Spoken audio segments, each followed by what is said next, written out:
Tout ce qu'il touche réussit. C'est ainsi que l'on pourrait définir Tidiane Tian. D'Abidjan à Rabat, de l'école polytechnique de Paris à ex-ministre ivoirien, banquier de renommée, dirigeant d'entreprise, le prince Baoulé, Tidiane Tian a de quoi subjuguer l'Afrique et le monde extérieur. Pour moi, j'ai deux obsessions. La première, c'est de stopper la montée de la violence. Et la deuxième ensuite, c'est de préparer l'avenir. La vidéo qui suit est une vidéo dans laquelle je vais vous partager 10 raisons qui expliquent son succès. Il s'agit de quelqu'un que j'apprécie beaucoup. J'ai donc pris énormément de plaisir à faire cette vidéo, à réécouter les extraits que je vais vous faire partager ici, dans lesquels il s'exprime et nous permet de comprendre sa vision. Comment a-t-il fait pour être major pendant ses études et par la suite dans sa carrière être quasiment toujours le numéro 1? On en parle dans cette vidéo.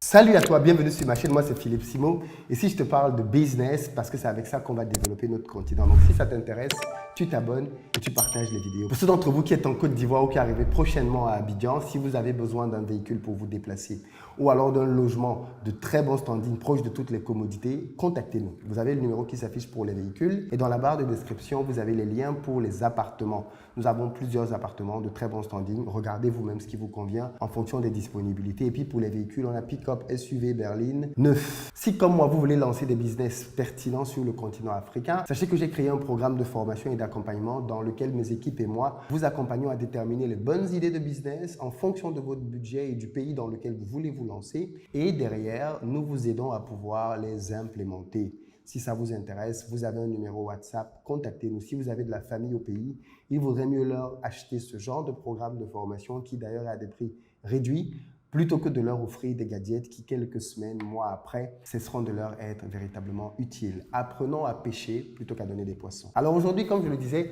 nous allons étudier les règles de succès de Tidiane Tian. Sans plus tarder, première règle.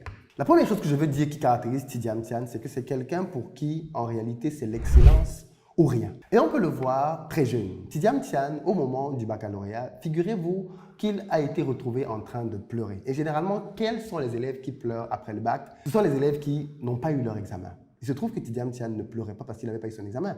Il pleurait parce qu'il n'avait pas eu la mention très bien. Le monsieur avait eu la mention bien, mais ce n'était pas assez. Et il pleurait parce qu'il avait raté la mention très bien. Pourquoi il a raté la mention très bien quand on allait regarder dans les détails? C'est son frère qui explique qu'en fait, il avait raté la mention très bien parce que le prof d'histoire géo a fait chuter sa moyenne en lui mettant une note de 9 sur 20. Vous savez pourquoi le prof lui a mis une note de 9 sur 20? Parce que le prof avait estimé que la copie était trop bonne pour être réelle. Il s'est dit, cet enfant, s'il a dû tricher, il avait un bord, il avait quelque chose, et il lui a mis 9 sur 20. Vous voyez la mentalité de certains profs? Plutôt que de se dire, ah, là on a peut-être un génie, là on a peut-être un talent, là on a peut-être quelqu'un de rare. Le prof voit ça, il se dit, non, non, ça c'est un tricheur. Donc je lui mets 9 sur 20. Incroyable la mentalité. Dans tous les cas, voilà l'origine des malheurs de Tidiane Tian. Son père, qui venait pour la deuxième fois d'être nommé ministre de l'information sous Félix Houphouët-Boigny, aurait pu intervenir pour son fils. Mais il a estimé que ceci pouvait être considéré à juste titre comme une ingérence politique. Il a donc laissé faire. Mais ce que je voulais trouver intéressant ici, c'est la mentalité que le gars avait déjà très jeune. La mentalité qui consiste à ne pas être satisfait d'autre chose que l'excellence. Ô combien cette mentalité est importante quand on veut réussir.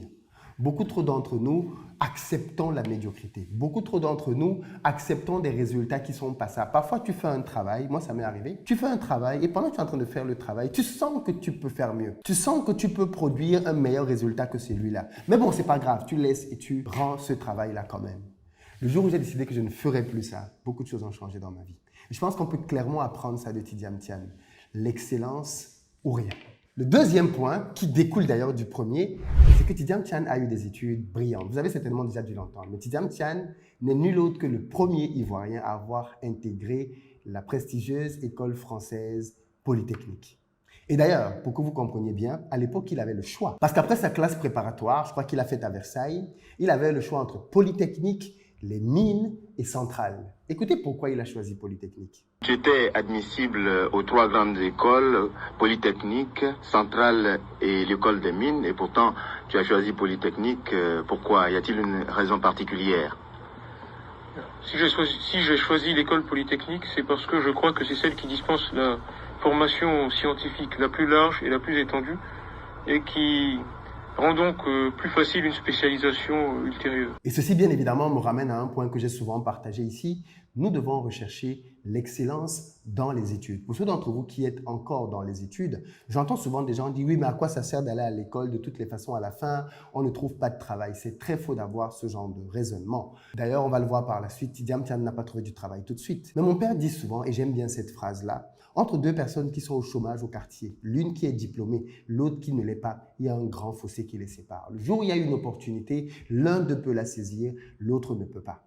Et clairement, ne vous conformez donc pas à ce système dans lequel on a tendance à vouloir banaliser des études. Bien souvent, ce sont des gens médiocres qui tiennent ce genre de discours. Les études sont très importantes. Elles n'ont pas pour but de vous donner uniquement un diplôme, elles ont pour but de vous bâtir un cerveau, une manière de réfléchir, d'analyser, de se structurer pour pouvoir réagir aux problématiques qu'on rencontrera par la suite dans la vie et dans l'entreprise. Troisième point est justement des problèmes. Tidiane Tian en a eu. Il fait face à la discrimination en France. Vous connaissez tous la réputation que la France a par rapport au plafond de verre, stipulant que les étrangers ne sont pas admis à certaines fonctions, peu importe leurs compétences. Et pour régler ce problème, plusieurs quittent la France pour aller ailleurs. Tenez-vous tranquille, Tidiane Tian, major des mines, ne trouve pas du travail en France. C'est incroyable, n'est-ce pas? Ce qui est surprenant, c'est que Tidiane Tian avait fait son stage chez Air Liquide. Et apparemment, son stage s'était très bien passé. Il avait d'ailleurs travaillé sur le calcul d'échange de chaleur multiplaque. Vous ne savez pas ce que c'est? Moi non plus. Dans tous les cas, apparemment, c'était un thème assez complexe qu'il avait brillamment réussi pendant son stage chez Air Liquide. Et bien, tenez-vous tranquille, aucune proposition ne lui a été faite à la suite de cela. Alors moi, je connais aujourd'hui plusieurs petits frères qui ont fait X, camerounais et d'autres origines. Et croyez-moi, quand on sort de Polytechnique, eh bien, les offres, elles se bousculent. Eh bien, à son époque, c'était pas tout à fait ça. Et lui, après être sorti d'X, il n'y avait rien. Rien du tout pour lui. Écoutez ce qu'il en dit. Votre parcours est très emblématique des dysfonctionnements français, des blocages, parce qu'on est assez sidéré d'apprendre qu'à votre sortie de Polytechnique, vos camarades de promotion avaient des entretiens, recevaient des propositions d'embauche, vous, aucune. C'est réellement ce qui s'est passé? C'est une question qu'il faut poser à ceux qui ne m'ont pas interviewé. Moi, je ne sais pas pourquoi. Ce que je peux observer, c'est que j'avais effectivement un nombre d'entretiens extrêmement réduit. Et ce dont on parle là, ça se passait dans les années 80. Vous avez le sentiment aujourd'hui que les choses ont évolué dans le bon sens? Je pense que oui, je suis sûr que oui. De toute façon, c'est que la logique des nombres fait que des gens comme moi, il doit y en avoir beaucoup plus. Donc j'espère que le système les traite mieux. Ce qui est intéressant, c'est que le salut va lui venir de Gilbert Frade, qui n'était nul autre que le directeur des études aux mines, qui va lui dire, écoute, vu ce qui t'arrive en France, dirige-toi vers le monde anglo-saxon. Reconnaissant par là qu'il y avait un problème en France. Et une fois qu'il va se tourner vers le monde anglo-saxon, ça va être le début d'une aventure incroyable. Mais j'aime bien rappeler aussi aux gens qui se plaignent de la France, qui se plaignent des pays dans lesquels ils sont en disant qu'ils ne sont pas traités à leur juste valeur, en disant que leur travail n'est pas reconnu comme il se doit. Si vous avez fait ce qu'il faut pour démontrer votre talent et que là où vous êtes, il n'est pas reconnu à sa juste valeur, faites comme les autres. Barrez-vous. Je le dis sans complexe. Si vous êtes à un endroit, la France ou ailleurs, et vous avez le sentiment qu'on vous ferme les portes pour X, Y, Z raison, qu'on vous discrimine parce que vous êtes une femme, parce que vous êtes musulman, parce que vous êtes noir, ou je ne sais pas trop quoi d'autre, allez ailleurs. N'essayez pas de convaincre des gens qui ne croient pas en vous, parce que de toutes les façons, vous n'allez jamais aller aussi haut que vous pouvez aller dans ce genre d'environnement. Quatrième point, c'est quelqu'un qui sert la Côte d'Ivoire. Quand on a un profil comme celui-là, la plupart du temps, les gens vont à l'étranger et ne pensent pas à revenir dans leur pays en Afrique. Je discute aujourd'hui avec beaucoup d'amis ivoiriens, camerounais, sénégalais, congolais. Et beaucoup d'entre eux, quand vous leur dites de revenir en Afrique pour donner de leur savoir, de leur expérience, vous disent qu'ils ne peuvent pas. L'une des premières raisons, c'est la perte financière que ceci va entraîner.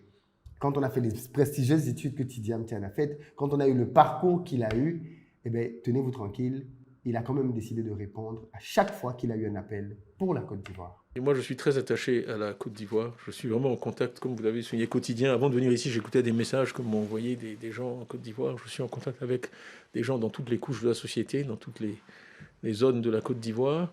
Je serai toujours attaché. J'ai toujours fait tout ce que je pouvais pendant ma carrière pour aider mon pays natal, comme vous avez dit. Je continuerai très attaché à ce qui touche aux Ivoiriens. La seule Les seules circonstances dans lesquelles j'ai pris la parole l'an dernier, c'est quand j'ai eu le sentiment qu'il y aurait des vies humaines, des pertes de vies humaines. C'est la seule chose qui m'a fait sortir de mon silence.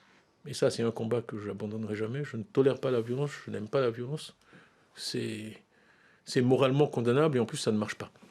Donc vraiment, il n'y a pas d'excuse pour le recours à la violence. Voilà, ça, c'est mon combat. Le 5e point, c'est que Tidiane Tian, c'est vraiment quelqu'un qui aime la Côte d'Ivoire et les Ivoiriens. Certains préconisent également la suspension du processus électoral en vue d'une organisation d'un dialogue inclusif. Est-ce que vous partagez cette préoccupation? Écoutez, moi je crois que les conditions ne sont pas réunies aujourd'hui pour avoir une élection, comme je l'ai dit à l'instant, apaisée, crédible, inclusive et qui se déroule sans incident.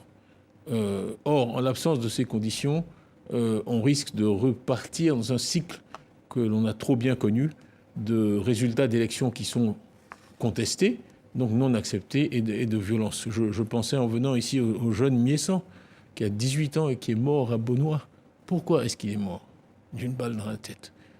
Chaque mort ivoirienne est une mort de trop. C'est quelque chose qui est douloureux pour moi et je le déplore. On sent votre émotion. Quand j'ai écouté cette interview réalisée par la brillantissime Denise Epoté, j'ai ressenti de l'émotion. Et je me suis dit, ça manque beaucoup sur notre continent. On a des incidents qui font perdre la vie aux gens tous les jours, de manière parfois stupide. Et très rarement, on va voir des dirigeants qui en sont émus. Mais j'ai rarement vu des dirigeants émus face à la mort de jeunes dans nos pays. Et il faut dire que malheureusement, des jeunes ont perdu ou continuent de perdre parfois la vie dans nos pays de manière évitable, vraiment de manière évitable. Et moi, j'ai été beaucoup touché de voir que Tidiane Tian s'émeut aux larmes pour quelqu'un, en réalité, qu'il ne connaît pas. Quelqu'un qu'il n'a jamais vu, de qui il n'est lié de près ou de loin, juste par humanisme et parce que c'est un enfant qui est parti trop tôt et peut-être qu'il n'aurait pas dû partir de cette manière. Et je me dis, ça nous manque, ce niveau d'humanité. Et si on revenait avec des dirigeants qui avaient davantage d'humanité, je pense que beaucoup de décisions ne seraient peut-être pas prises. Ou même si elles étaient prises, elles seraient emmenées avec beaucoup de douceur. On a le sentiment que dans plusieurs de nos pays, on a beaucoup de brutes qui dirigent, beaucoup de personnes qui ne se posent pas beaucoup de questions, qui considèrent même parfois une partie de la population comme une vermine à écraser et qui avancent simplement vers un objectif qui peut être bien évidemment juste dans le sens pour eux de leur être bénéfique, quitte à ce que ceci entraîne la mort d'innocents. En tout cas, moi j'ai été très touché par cette émotion qu'il a dégagée en parlant dans cette séquence rare. 6e point, c'est qu'il croit en l'Afrique. Nous sommes au moins 2 là-dessus. Moi, je le dis tout le temps ici, l'Afrique, c'est le continent du présent et de l'avenir. Mais peut-être que quand c'est Tidiane Tian qui le dit, ça va résonner différemment. Quand je parle aux investisseurs, je leur dis, si vous voulez multiplier par 100, votre mise, allez à Silicon Valley. Si vous voulez la multiplier par 1000, allez en Afrique. Et je suis frappé, rien que cette semaine, j'ai eu trois vidéos différentes avec des investisseurs, tous américains, qui ont déjà des investissements importants en Afrique et qui veulent investir plus. Donc je crois que le capital, en fait, est prêt à venir. Je pense qu'il y a un problème d'intermédiation. Il faut effectivement qu'il y ait de plus en plus d'acteurs, que ce soit des entreprises conseils, que ce soit des banques d'affaires, que ce soit des consultants, qui puissent faire le lien entre la demande de capital qu'on a en Afrique et l'offre. Et je pense que les choses vont continuer à progresser. De même, si on regarde les chiffres dans les années 80, le PIB de l'Afrique, c'était de l'ordre de 600-700 milliards de dollars, quand on nous rappelait que notre PIB était inférieur à celui de la Belgique. Aujourd'hui, il est de 2600 milliards de dollars, donc 5 fois plus, et il continue à croître, alors que la Belgique, elle est toujours à 700 milliards de dollars. C'est le respect que j'ai pour la Belgique. Donc, l'Amérique latine est à 4000 milliards de dollars, donc on est vraiment bien parti pour la rattraper, bon, malgré les fluctuations et la volatilité qu'on ne peut pas éviter dans des pays émergents. Venez vous-même de l'entendre, Tidiane Tian dit très clairement que l'endroit où il faut investir, c'est l'Afrique, les amis. Donc, si vous avez encore des doutes là-dessus, ce n'est plus moi qui le dis, c'est Tidiane Tian. Réfléchissez à comment vous pouvez vous aussi investir sur ce continent, vous investir ici parce que je crois que c'est ici que les choses sont en train de se passer. C'est ici qu'on va avoir dans les prochaines années les plus belles prouesses financières. Je crois que l'Afrique est le continent qui va générer probablement dans les prochaines années le plus de grandes fortunes à cause de toutes les opportunités qu'il y a ici.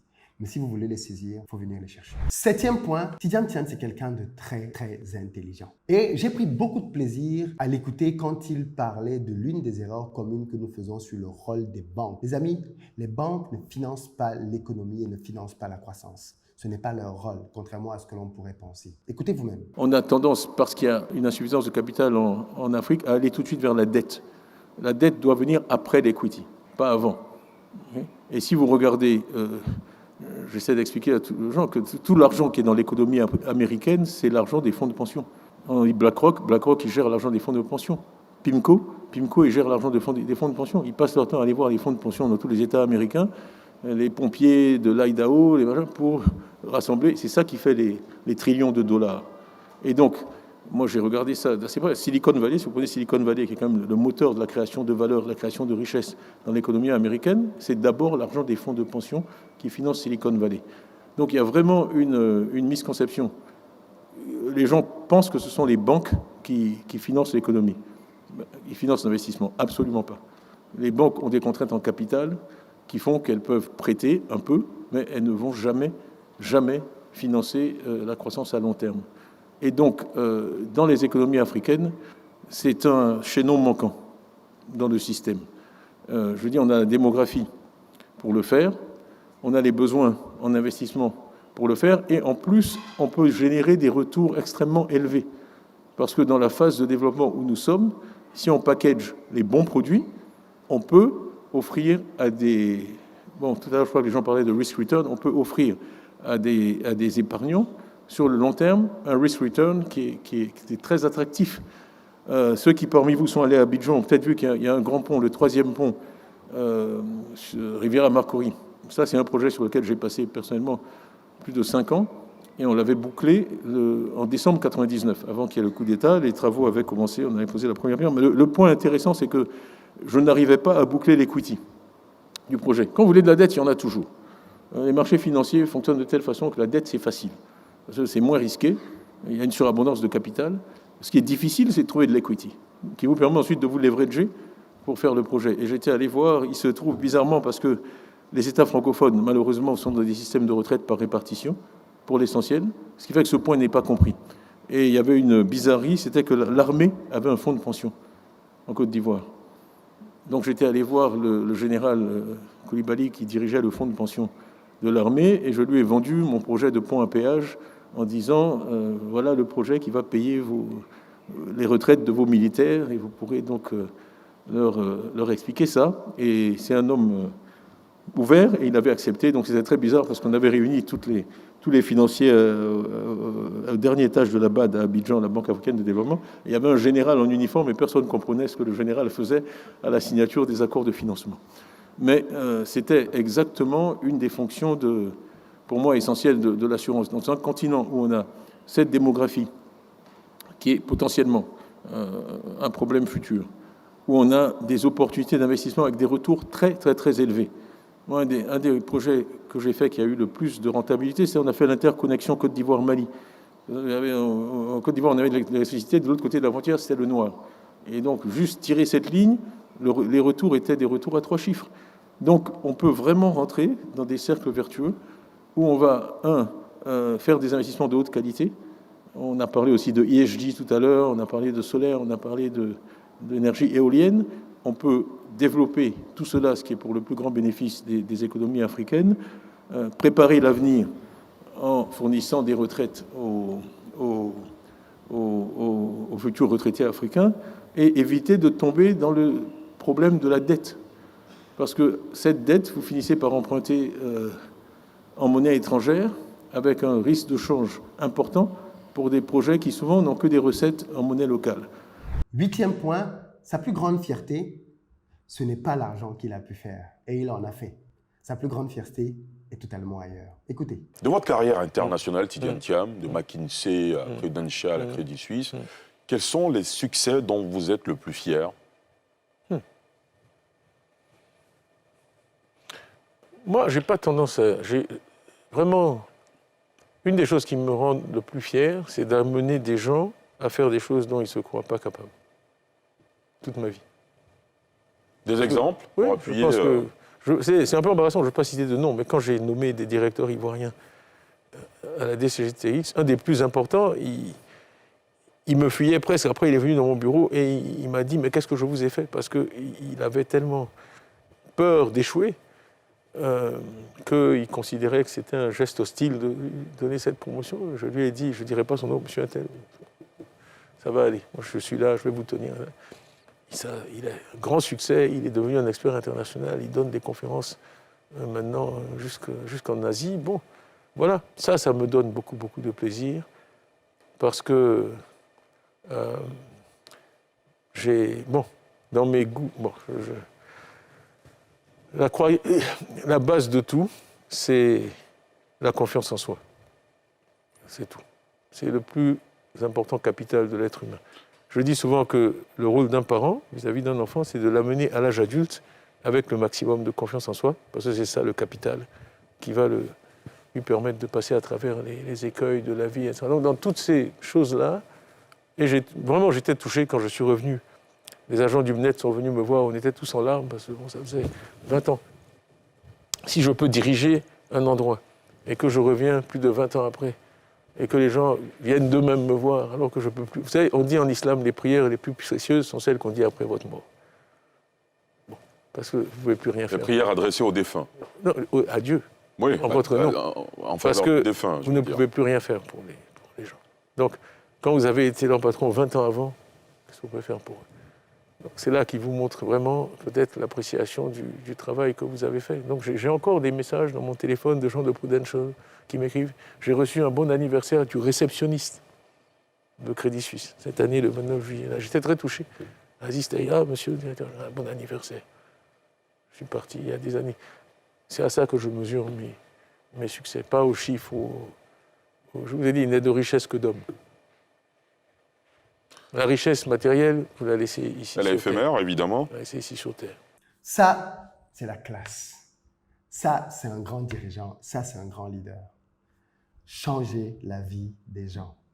Il n'y a que ça à la fin qui reste. Les gens.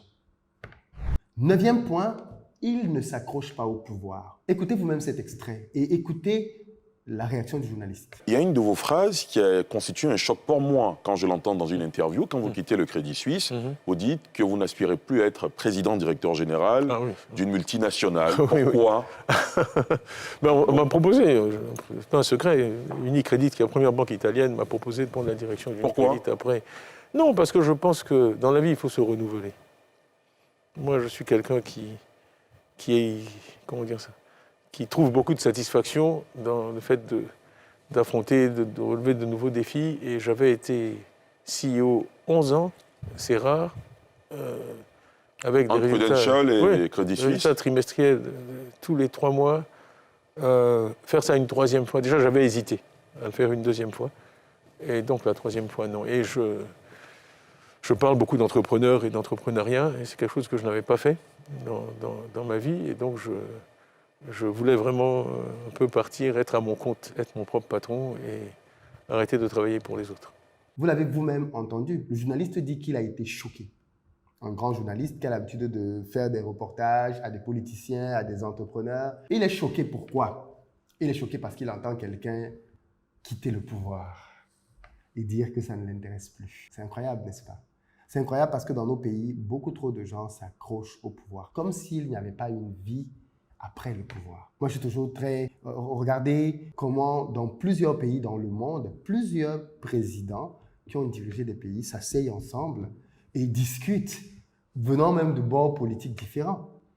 Mais dans nos pays, j'ai l'impression que quand quelqu'un est nommé à un poste, maire, député, ministre, je ne sais pas trop quoi d'autre, il a le sentiment que si on lui retire ça, sa vie est finie, est foutue. Je ne comprends pas pourquoi les gens ne réalisent pas qu'en réalité, il y a une vie après les responsabilités. Il y a une vie après le pouvoir. Et cet aspect de Tidjane Thiam qui consiste à très clairement faire comprendre que l'argent ne me retient pas, les postes ne me retiennent pas, le pouvoir ne me retient pas, c'est grand. Le 10e et dernier point, c'est probablement l'un des meilleurs, c'est une masterclass. Et il dit ceci, l'autorité vient d'en bas. Écoutez. Quand vous prenez la direction du contrôle des grands travaux, il y a quelque chose d'anecdotique.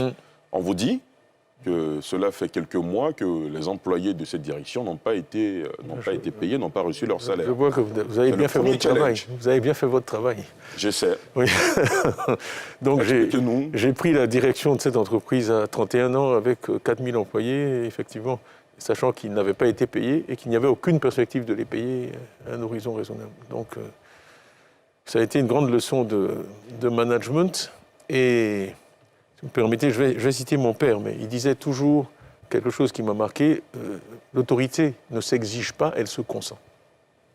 Le secret du commandement, c'est de comprendre que l'autorité vient d'en bas, pas d'en haut. Et vous ne pouvez diriger des êtres humains que s'ils consentent à être dirigés par vous. Donc votre autorité est dans l'exacte mesure du consentement qu'il vous donne à les guider.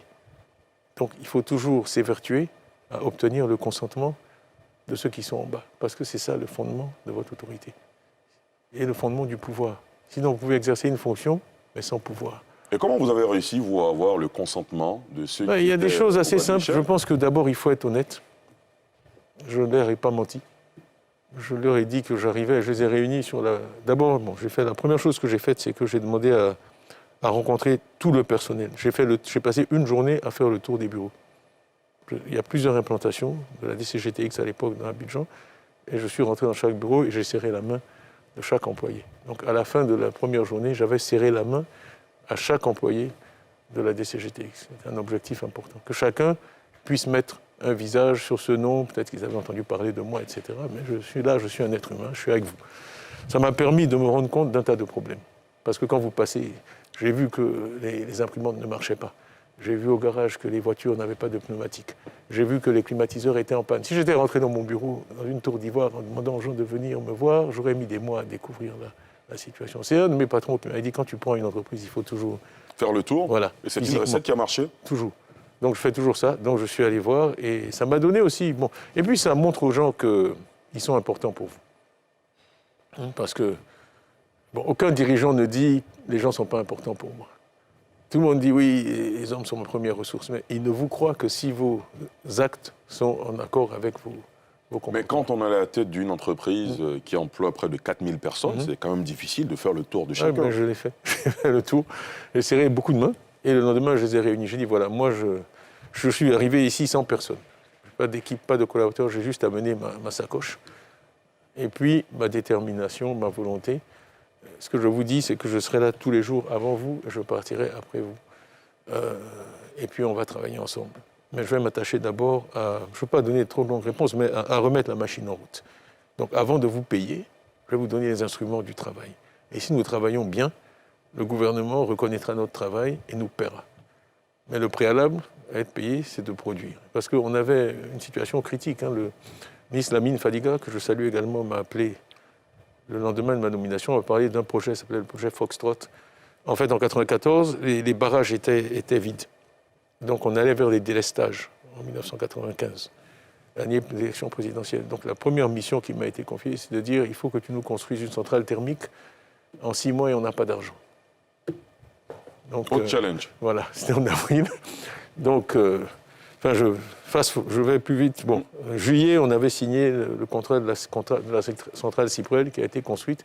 Vous savez, on ne vous récompense jamais pour les désastres, les catastrophes évitées. Donc, en effet, c'est la nature des choses. Voilà. Donc, la centrale a été construite, tout le monde a pu dormir avec l'électricité, la climatisation en 1995. Il n'y a jamais eu de délestage. Mais ça a été vraiment mon premier... Tout le monde plaisantait parce que je disais que j'allais nommer mon premier fils Foxtrot. Parce qu'à l'époque, mon épouse était enceinte pratiquement de 9 mois et j'ai raté les 3 derniers mois de la grossesse parce que je faisais le tour du monde pour lever des financements pour la centrale. Donc ça a été important parce que ça m'a donné de la crédibilité. Et vraiment, on allait à Washington, on négociait, on n'était pas payé. Et je pense que ça nous a donné une certaine crédibilité auprès du ministre des Finances, etc. Les gens étaient bien disposés. Donc j'avais obtenu en fait un premier financement pour réparer les photocopies, réparer les véhicules, etc. Et ça, les gens appréciaient, réparer les climatiseurs. Les conditions de travail étaient meilleures. Bon, l'autre chose que j'ai faite, parce que, vous savez, quand on est en vue, on doit prendre sur soi et accepter que toutes sortes de choses soient dites. Donc, il y a toutes sortes de considérations faites sur mes rapports avec la France. Je suis arrivé à la DCGTX, il y avait 150 expatriés et 3850 employés ivoiriens. les 150 expatriés faisaient 48% de la masse salariale. À 150, la moitié des salaires. Donc, en fait, j'ai licencié tous les 150. Et je leur ai proposé, la semaine de mon arrivée, un contrat ivoirien. Il y en a 9 sur les 150 qui sont restés, 141 qui sont partis. J'ai trouvé les fonds pour payer leurs droits de licenciement et j'ai nommé des Ivoiriens à tous les postes de direction. Et donc j'ai eu le chef de la mission de coopération française dans mon bureau qui m'a dit « Mais vous, monsieur Thiam, nous on veut savoir si vous êtes pro-français ou anti-français. » Et je lui ai dit... À l'époque déjà? Oui, je lui ai dit « Monsieur, ni l'un ni l'autre, je suis juste pro-Côte d'Ivoire. » Que dire après ceci, si ce n'est chapeau l'artiste. Aujourd'hui, Tidjane Thiam est revenu s'installer en Côte d'Ivoire. Il a repris la direction du PDCI. Il y a l'année prochaine en Côte d'Ivoire une élection présidentielle. Va-t-il être le candidat de son parti quand on sait que dans le même parti, on a Jean-Louis Billon qui a très clairement exprimé son ambition présidentielle depuis plusieurs années aujourd'hui. C'est très intéressant l'élection qui arrive très prochainement. Et puis, du camp du président Alassane Ouattara, va-t-il lui-même se représenter? Va-t-il mettre quelqu'un d'autre? On a plusieurs prétendants qui aujourd'hui se bousculent, voulant accéder à la magistrature suprême. On a, je crois que c'est Blé Goudé, qui n'est pas encore éligible, mais qui espère bien évidemment que ça va changer. On a Laurent Gbagbo, qui lui aussi veut encore se présenter, mais je pense que lui aussi, pour le moment, est inéligible. Bref, l'année prochaine, l'élection de 2025 s'annonce très, très passionnante. Game of Thrones à Abidjan. Qui va conquérir le trône? Dans tous les cas, on va suivre ceci avec beaucoup d'attention. Mais je tenais à rappeler tout ce que nous pouvons apprendre d'un leader comme Tidjane Thiam, parce que je trouve qu'il n'a pas la visibilité qu'il devrait avoir sur notre continent. C'est quelqu'un de très discret. Il est très connu des élites. Je pense qu'il connaît à peu près tous les présidents africains. Tous, de près ou de loin, ont travaillé avec lui, l'admirent pour ce qu'il produit comme résultat. Et c'est quelqu'un qui, pour le coup, je pense, n'est pas très connu de la population. J'espère que cette vidéo aura contribué en tout cas à faire que le grand leader qu'il est soit davantage connu des jeunes et que sa vie, le modèle qu'il est, puisse davantage nous inspirer tous. Dans les commentaires, dites-moi lequel des 10 points vous a le plus parlé. Est-ce qu'il y a d'autres points de la vie de Tidjane Thiam que je n'ai pas évoqués et qui vous semblent pertinents? Proposez-moi aussi dans les commentaires d'autres leaders que vous voulez que je puisse analyser, dont vous voulez connaître les secrets de réussite afin que l'on puisse en parler dans les commentaires. Je ne vous en dis pas plus les amis. Peace.